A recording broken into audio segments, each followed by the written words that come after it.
Jack Miller cleaned his old rifle and placed it back on the rack. It was Tuesday, a slow day at Miller's shooting range. He liked these quiet days. They reminded him of simpler times, before his tours in the military. The bell above the door jingled. Jack looked up, ready to greet a customer, but the words caught in his throat. Two beings stood in his doorway. They were definitely not human. The tall one had blue skin that seemed to shimmer in the sunlight. It wore what looked like a uniform with strange symbols. Its eyes were large and purple, blinking sideways instead of up and down. The smaller being barely reached Jack's waist. It had gray skin, 4 black eyes, and arms that seemed too long for its body. This one nervously looked around the shop, flinching when it saw the weapons on display. Jack Miller, the tall blue alien, spoke in perfect English. "I am Zarl Tech, diplomatic representative for the Allied Species Defense Initiative. This is my assistant, Vroon." Jack slowly put down his cleaning cloth. "This is either the best prank ever or I need to call someone." "No calls are necessary," Zarl Tech said. "Your government is aware of our presence. We have come specifically for you." Jack crossed his arms. "Why would aliens want me?" Vroon, the small gray alien, stepped forward. "Your expertise in weapons. Humans uniquely understand weapons in ways other species do not." Its voice was high-pitched and musical. Zarl Tech nodded. "Our species evolved in mostly peaceful environments. We developed space travel and formed alliances before we created effective weapons. But the galaxy is not always friendly." "You want me to help you build weapons?" Jack asked, still not fully believing this was happening. "Not build. Test," Zarl Tech clarified. "We need someone who understands how weapons are actually used in conflict. Someone who thinks like a human." Jack laughed. "There must be better options than a small-town gun range owner." "Your military record shows exceptional talent in weapons assessment," Vroon said, "and your current situation makes you available." Jack thought about his quiet life, his struggle to pay bills, his sister Diane's medical treatments that cost more than he could afford. "What exactly would I do?" he asked. "You would live on Proxima Station testing defense systems and weapons," Zarl Tech explained. "You would help make them more effective against real threats." "And what do I get in return?" Vroon pulled out a small device. A hologram appeared showing medical technology Jack had never seen before. "Your sister's condition. We can provide treatment. Far beyond Earth medicine," Vroon said softly. Jack felt his heart skip. "How do you know about Diane?" "We researched potential candidates thoroughly," Zarl Tech said. "Your skills are valuable, but your motivation to help your sister makes you ideal." Jack stared at the hologram. Technology that could help Diane walk. Again. He looked back at the aliens, now seeing them differently. "When would we leave?" "Tomorrow, if acceptable," Zarl Tech said. "The situation is becoming urgent." Jack took a deep breath. "I'll need to see my sister first." "Explain things." "Of course," Vroon said. "Family connections are sacred across all species." 3 days later, Jack stood in a clearing in the woods behind his property. Diane had hugged him tightly, tears in her eyes, but hope in her voice. "Go, be a space hero," she had said. The ship that descended from the clouds wasn't large, about the size of a bus.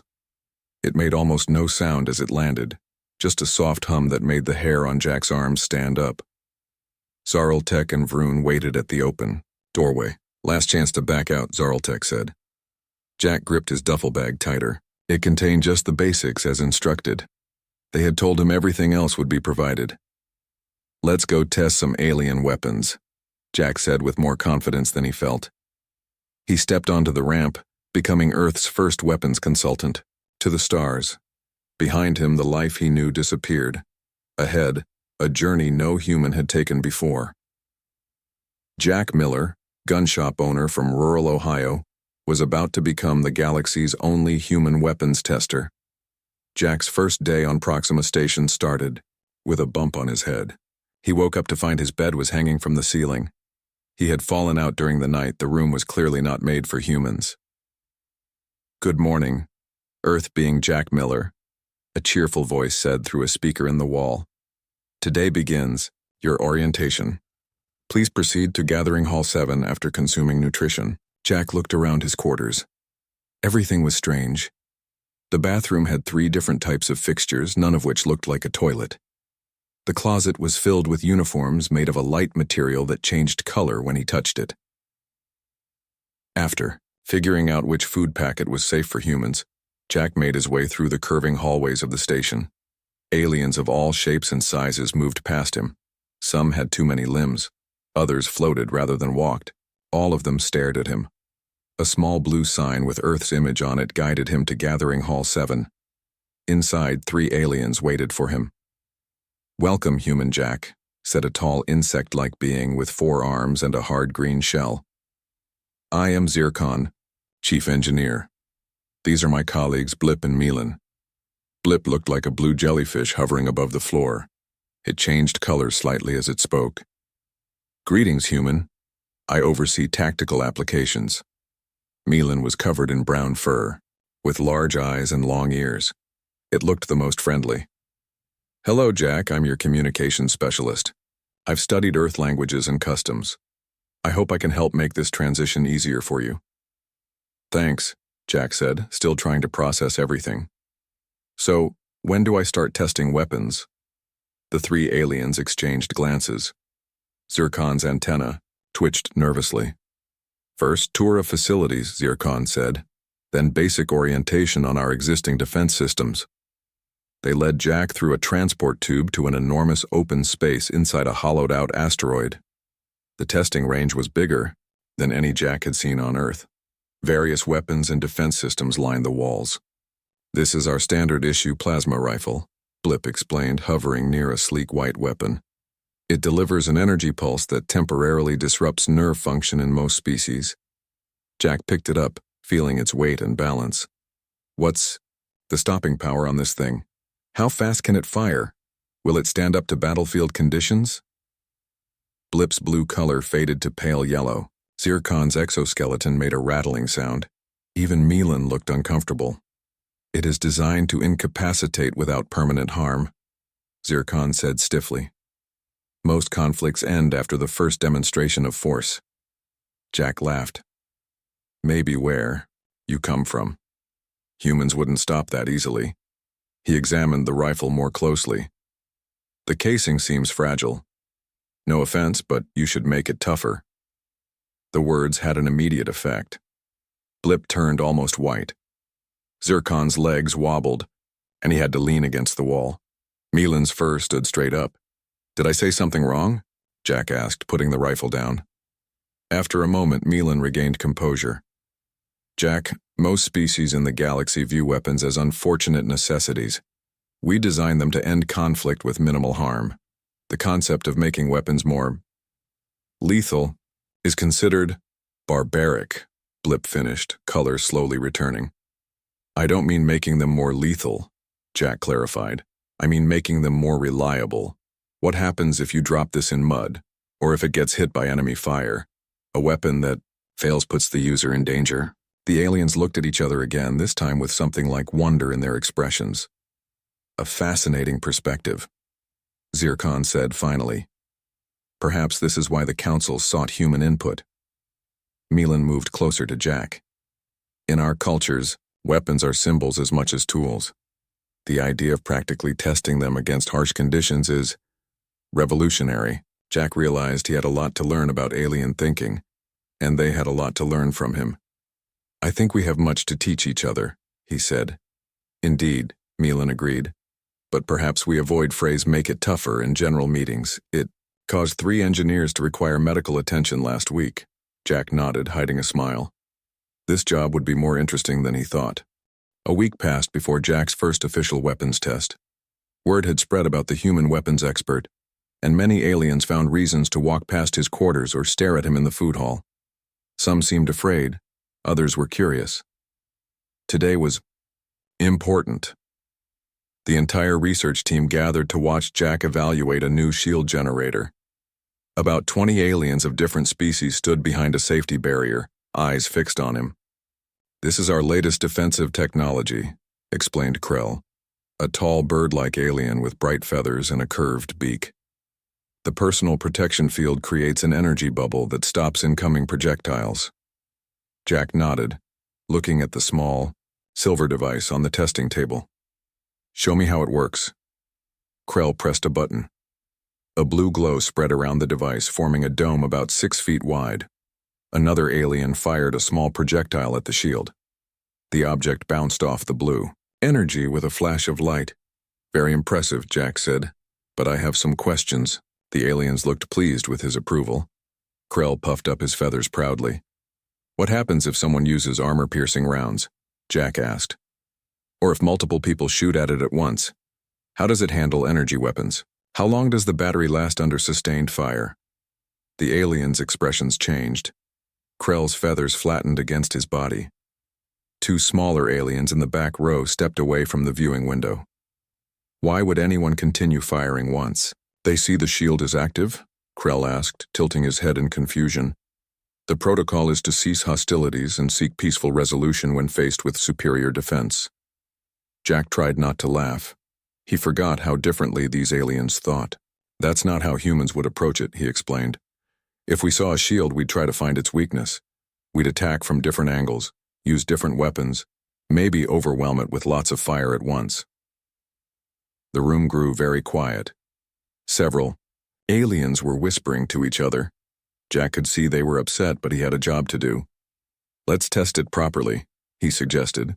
We should fire different types of projectiles at it. We should hit it from multiple sides at once. We need to make it tougher by testing it against combined attack types. The effect was immediate. Krell swayed on his feet, his eyes rolling back. 2 assistant engineers caught him before he fell. 3 other aliens darted out of the room. The remaining team stared at Jack with expressions ranging from shock to fascination. Did I say something wrong? Jack asked Milan, who had joined the test as Jack's cultural guide. Milan's fur was standing on end, but he remained calm. Your approach to testing is disturbing to most of us. The idea of actively trying to defeat security measures goes against our understanding of warfare. But that's the whole point of testing, Jack said. You need to know how it will perform when someone really wants to beat it. For most species, Milan explained, combat follows strict rules. If someone deploys a shield, others respect it and stop attacking. The idea of looking for weaknesses in defenses seems predatory. Jack realized the gulf between human thinking and alien thinking was bigger than he'd imagined. Later that day, Milan brought Jack a datapad. Despite the cultural shock, the research team has approved your testing protocols. They agree that your human perspective may be valuable against less conventional enemies. You mean enemies who think like humans, Jack said. Milan's ears twitched. There are species in the Outer Rim who do not follow galactic conventions. The Council believes your human approach may help us prepare for them. Jack nodded. I'll try to be more gentle with my suggestions, but we can't pretend that everyone fights fair. A disturbing truth, Milan agreed. Perhaps that is why humans are both frightening and fascinating to us. You prepare for the worst, while hoping for the best. That's a good way to put it, Jack said. Now let's figure out how to test that shield properly without making anyone else faint.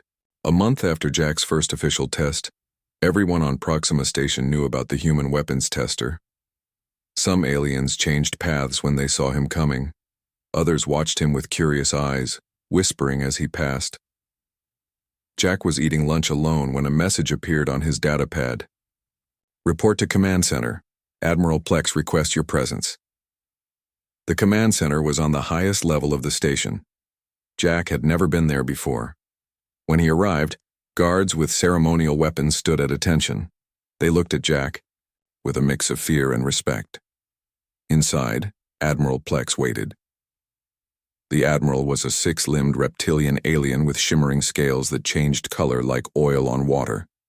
4 of the Admiral's arms were folded across a broad chest. The other 2 held a datapad. Human Jack Miller, Admiral Plex said in a deep voice. Your presence on our station has caused quite a disturbance. Jack stood straighter. I'm sorry if I've offended anyone, Admiral. Admiral Plex's scales shifted from green to blue. Offense is not the issue, change is. Your human perspective is uncomfortable for many, but the Galactic Council believes it may be necessary. The Admiral's datapad displayed images of ships Jack had never seen before. They looked rough and dangerous with weapons bolted to their hulls. Pirates from the Outer Rim, Admiral Plex explained. They don't follow conventional rules of engagement. They attack without warning and don't stop when enemies show signs of surrender. They fight like humans would, Jack said, understanding. Similar, in some ways, the Admiral admitted. Which is why we need your insight. The Council wants you to lead a special project improving our defensive systems against such tactics. Jack felt a weight of responsibility. I'll need help. The cultural differences make it hard to explain my ideas without causing panic. Admiral Plex's scales rippled with what might have been amusement. We anticipated this. We are assigning you another human. The door opened and a woman walked in. She was about Jack's age with short blonde hair and a confident smile. Sam Carter, she introduced herself, offering her hand to Jack. I've been working as a cultural liaison in the Arcturus sector. Jack shook her hand, surprised at how good it felt to see another human. Nice to meet you. How long have you been out here? 3 years, Sam said.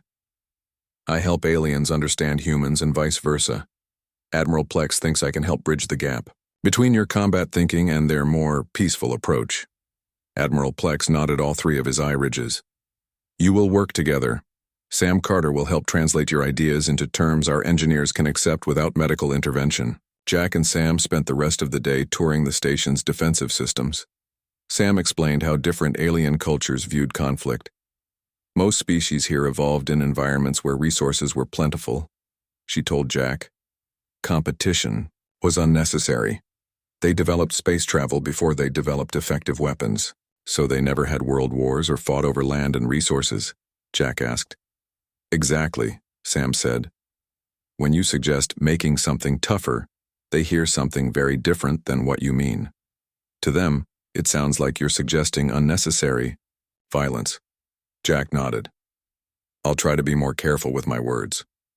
Don't worry too much, Sam said with a smile. Your reputation already makes you a celebrity here. Some engineers have started a support group for those who've been in meetings with you. Jack laughed. Are you serious? Completely. They call themselves survivors of human tactical suggestions. But they're also fascinated by you. Your approach to testing is revolutionary to them. That evening, Jack received a message from his sister Diane. The alien medical technology was working. She had stood up from her wheelchair for the first time in years. Jack showed the message to Sam over dinner, in the station's food hall. You're making a difference, she said, both for your sister and for these aliens, even if they pass out when you talk about weapons. I just hope I can help them prepare for real threats, Jack said. Without giving anyone a heart attack, or whatever aliens have instead of hearts, Sam smiled. That's what I'm here for. Together we'll teach them to make their defenses tougher, one fainted alien at a time. Jack and Sam were eating breakfast when the emergency alarm sounded. Red lights flashed across the food hall. Most aliens looked confused. Some covered sensitive ears or eye stalks. All senior staff report to Emergency Council Chamber, announced, a calm voice over the speakers. They rushed to the chamber, joining a crowd of nervous aliens. Admiral Plex stood at the center, scales dark gray with stress. Zelphon colony has been attacked, the Admiral announced. The pirates from the Outer Rim have struck again. A large screen showed images of destruction. A small settlement on a distant moon lay in ruins. Buildings burned. Defense shields had failed completely. The standard defensive systems were useless, Admiral Plex continued. The pirates disabled them within minutes. 27 colonists have died. Hundreds are injured. The chamber filled with sounds of distress. Many aliens showed physical signs of shock, changing colors, fur standing on end, some even leaking fluids from their eyes or other organs. Show the attack footage, ordered Admiral Plex. The screen changed to show security recordings. Jack watched as 5 pirate ships approached the colony. Instead of attacking directly, they split up. Some fired at the shield generators from unusual angles. Others released small devices that attached to the colony's power systems. They used electromagnetic pulses, Jack said, recognizing the tactic. They knocked out the power before the main attack. Admiral Plex turned all eyes toward Jack. Is this a human tactic? It's basic strategy, Jack explained. They found the weak points in your defenses and exploited them. He stepped forward, pointing at the screen. Look, they attacked from multiple angles at once. Your defensive systems were designed to handle attacks from one direction at a time. The council members stared at him. Some looked afraid, others seemed angry. The shields should have held, said a tentacled alien in formal robes. Our engineers certified them as impenetrable. Nothing is impenetrable, Jack said. That's not how combat works. These pirates understood that even the strongest shield has weaknesses. What do you suggest? Admiral Plex asked. Jack thought carefully before answering. He knew his next words would upset many in the room. We need to change how we think about defense, he said. We need to design systems that expect enemies to be clever and ruthless. We need to assume they'll use every trick possible. He took a deep breath. We need to make everything tougher, not just physically stronger, but designed with the assumption that the enemy will try every possible way to beat them. The effect was immediate. 3 council members collapsed. A group of engineers huddled together, trembling. Even Admiral Plex's scales paled to a light gray. What he means, Sam quickly interjected, is that we should implement redundant systems and contingency protocols to ensure continued protection, even under unexpected circumstances. The aliens seemed to calm slightly at Sam's gentler wording. Admiral Plex regained composure first. Human Jack Miller, your perspective is disturbing but maybe necessary. The Council grants you authority to redesign our defensive systems for the Proxima sector. After the meeting, Jack and Sam walked through quieter corridors. That was intense, Sam said. Half the Council needed medical attention. I didn't mean to scare them, Jack replied, but they need to understand what we're up against. These pirates don't play by the rules. Sam nodded. I know, and deep down they know it too. That's why they brought you here. We need to start immediately, Jack said. The pirates might target this station next. We need better shields, backup power systems, and weapons that can actually stop determined attackers. Just try to avoid saying, make it tougher in the general meetings, Sam advised with a small smile. I can only treat so many fainting aliens in one day. Jack laughed despite the gravity of the situation. I'll try, but no promises. Sometimes you really do just need to make things tougher. Jack transformed the testing facility into what he called Human Combat School. He and Sam recruited a team of the most open-minded alien engineers, willing to learn human military thinking. Today we're going to think differently, Jack told the team on their first day. Forget everything you know about how battles should work. The testing area now featured historical maps from Earth's greatest battles. Jack had recreated famous military scenarios using holographic technology. The aliens stared in confusion at displays showing the Battle of Thermopylae, the D-Day landing, and guerrilla warfare tactics. On Earth, we've been fighting each other for thousands of years, Jack explained. We've learned the hard way that enemies don't follow rules. Milan had joined the team as their chief communications officer. His fur no longer stood on end when Jack talked about weapons, which Jack counted as progress. In our cultures, Milan said, weapons are designed to end conflicts quickly with minimal harm. The idea of prolonged fighting is difficult to understand. I know, Jack said. But the pirates don't think that way. We need to prepare for enemies who keep attacking even when they should stop. For the next 2 weeks, Jack and Sam taught the aliens about Earth's military history. They explained concepts like redundant systems, backup power supplies, and layered defenses. The training was difficult for the aliens. When Jack demonstrated how humans would methodically probe for weaknesses in any defense, several engineers needed breaks. When he explained concepts like acceptable losses and overwhelming force, even Milan looked sick. Humans really think this way? Asked Zircon, who had reluctantly joined the team. His exoskeleton no longer rattled when Jack spoke about weapons improvements. When we have to, Sam explained gently. We prefer peace, but our history taught us to prepare for the worst. Slowly, the aliens began to understand. Jack designed a new defensive system for colony outposts that included backup shields, hidden power generators, and automated countermeasures that could detect unusual approach patterns. The key is to think like the enemy, Jack explained.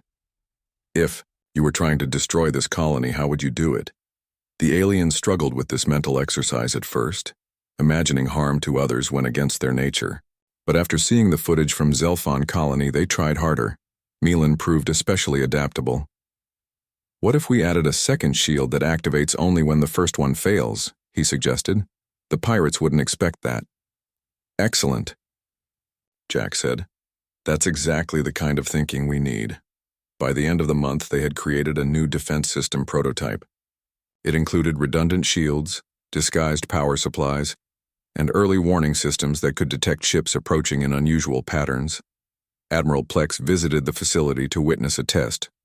Jack had programmed a simulation of an attack, much more sophisticated than the one at Zelphon colony. The team gathered around the holographic display as virtual pirate ships approached a protected colony. The pirates tried the same tactics they had used before, attacking from multiple angles, targeting power systems. This time, the defenses held. When the primary shield generators were hit, backup systems activated immediately.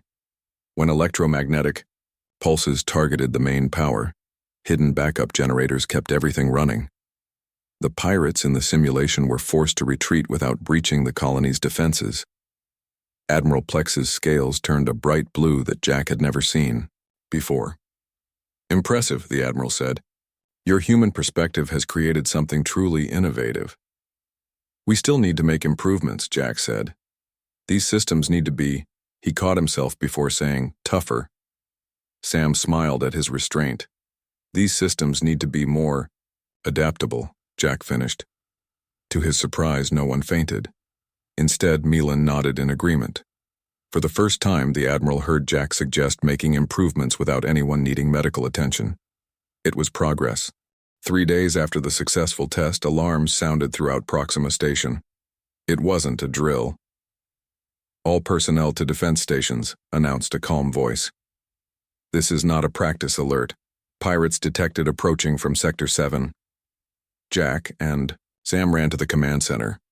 Admiral Plex was already there, scales shifting between alert orange and worried gray. 5 pirate vessels approaching, reported a sensor officer. They matched the configuration of ships that attacked Zelphon colony. The main screen showed the pirate ships. They were ugly, cobbled-together vessels with weapons bolted onto their hulls. They moved in an attack formation, splitting up to approach from different angles. They're using the same tactics, Jack observed. They don't know we've learned from their last attack. Most of the station still has the old defensive systems, Admiral Plex said. We only upgraded the critical sections with your new designs. How long until they're in weapon range? Sam asked. 20 minutes, answered the sensor officer. Jack thought quickly. We need to prepare the station crew for what's coming. These pirates won't follow the rules of engagement that everyone expects. Admiral Plex nodded. Our security forces need to understand what they're facing. Let me speak to them, Jack offered. Minutes later, Jack stood before the gathered security teams. About 50 aliens of various species, all wearing the uniforms of station defenders. They looked nervous. Many had never seen real combat. The pirates approaching our station don't fight like you're used to, Jack explained. They won't stop when you show superior force. They won't retreat when their first attack fails. The security officers exchanged uneasy glances. In human history, Jack continued, we learned that sometimes the most compassionate approach is having defenses so strong that enemies choose not to attack at all. He projected images of the new defensive systems. We've upgraded key sections of the station. The pirates will hit our outer shields first. Let them think their attacks are working. When they commit to a full assault, we'll activate the secondary systems. Jack showed them the battle plan. Your job isn't to fight fair. Your job is to protect the station and everyone on it. That means using every advantage we have. To Jack's surprise, the aliens didn't look horrified. Instead, they seemed focused, determined. One officer raised a tentacle. If this is how we must defend our homes, Then we will do what is necessary. Milan, who had joined the security team, as a tactical advisor, added, I've worked with human Jack. His methods seem harsh, but they come from a place of protection, not cruelty. When the pirates arrived, they found what appeared to be a standard Proxima station. Their first attacks targeted the shield generators, just as they had at Zelphon Colony. The outer shields flickered and failed, exactly as Jack had planned. The Maiar pirates pressed their advantage, moving closer for what they thought would be an easy victory. They're committed to the attack, reported the sensor officer. All vessels have moved within our defensive perimeter. Now, ordered Admiral Plex. Jack activated the secondary systems. New shields appeared, stronger than the first. Hidden weapon systems emerged from the station's hull. The pirates suddenly found themselves trapped inside a web of defenses they hadn't expected. Their first retreat attempt failed when targeted ion bursts disabled their engines. Their weapons couldn't penetrate the new shields. After 30 minutes of futile attacks, the pirate leader sent a surrender signal. In the command center, no one could quite believe it. The battle was over, and Proxima Station had won without a single casualty. Your human defense strategies worked perfectly, Admiral Plex said to Jack, scales now a bright, victorious gold. Jack looked at the defeated pirate ships on the screen. We didn't just beat them. We did it without losing anyone. That's the real victory. Sam smiled. And you didn't even have to say, make it tougher once. Everyone in the command center laughed, the tension finally breaking. Proxima Station was safe. 1 year after the successful defense of Proxima Station, Jack stood on a platform before the Galactic Council. The great circular chamber held representatives from 500 species. They watched him with a mixture of respect and lingering unease. Much had changed in a year. News of the victory over the pirates had spread quickly. Other stations and colonies had requested Jack's defensive designs. The Galactic Council had created a special division called Human Tactical Perspectives, with Jack as its director and Sam as diplomatic liaison. Human Jack Miller, said the council leader, a tall being of pure energy contained in a special suit. We welcome you to present your report on the first year of your division's work. Jack looked out at the assembled aliens. He remembered his first days on Proxima Station, when his simple suggestions had caused panic. Now some of those same aliens worked with him every day. 1 year ago, Jack began, I was just a weapons shop owner from Earth who said the wrong thing at the wrong time. I didn't understand why suggesting to make it tougher caused such distress. Soft laughter rippled through the chamber. Jack's phrase was now famous throughout Allied space. I've learned a lot since then, he continued. I've learned that most species in the galaxy evolved without the constant conflict that shaped human history. I've learned that what seems obvious to me can be shocking to others. Jack activated a holographic display, showing the new defensive systems now protecting dozens of colonies. But you've learned from humans too, he said. You've learned that sometimes strength prevents conflict. You've learned that preparing for the worst doesn't mean you want the worst to happen. Admiral Plex, now promoted to Security Council chair, nodded from the front row. The Admiral's scales shimmered with approval. My team has helped redesign defensive systems throughout Allied space, Jack explained. We've recruited more humans, carefully selected for both their tactical knowledge and cultural sensitivity. Sam stood nearby, smiling. She had been essential in finding the right people. Humans who understood warfare but also respected alien perspectives. We don't make things tougher because we love violence, Jack said, using the phrase that had once caused fainting spells. We do it because we've learned the hard way what happens when defenses fail. Our gift to the galaxy isn't weaponry. It's the wisdom earned through thousands of years of mistakes. To Jack's amazement, not a single alien fainted. Instead, they gave him a standing ovation, each in their own physiological way. Some raised tentacles, others flashed colored lights. A few floated higher in the air. After the ceremony, Zircon approached Jack. The insect-like alien who had once couldn't stay in the same room when Jack discussed weapons now served as a chief engineer in the human division. A question, Director Miller, Zircon said, mandibles clicking nervously.